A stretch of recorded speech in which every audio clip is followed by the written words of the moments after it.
कैसन हावे बेलवा के पतिया, कैसन तुलसी गछिया रे जान जान।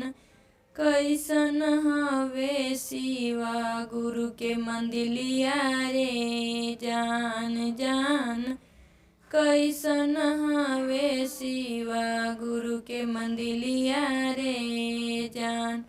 हरियर हवे बेलवा के पतिया, हरियर तुलसी गछिया रे जान जान। चम चम चमके शिव गुरु मंदिलिया रे जान जान। चम चम चमके शिव गुरु मंदिलिया रे जान। हमारो हरिंदर भैया दिहलन तीन सुतरवा रे जान जान। तीन सुतर कैली पलनवा रे जान जान। तीन सुतर कैली पलनवा रे।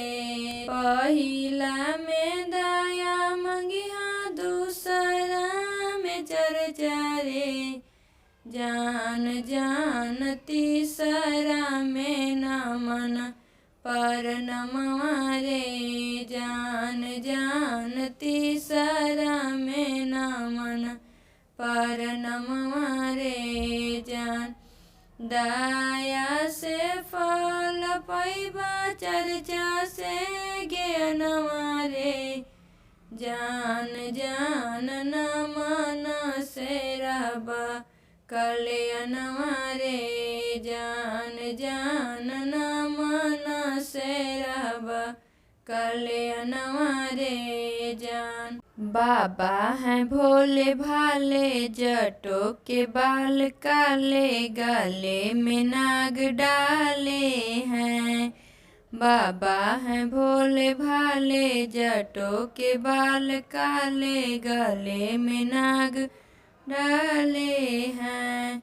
सब कोई बैठे हाथी और घोड़ा, सब कोई बैठे हाथी और घोड़ा। बाबा हैं बैल वाले, जटा के बाल काले, गले में नाग डाले हैं।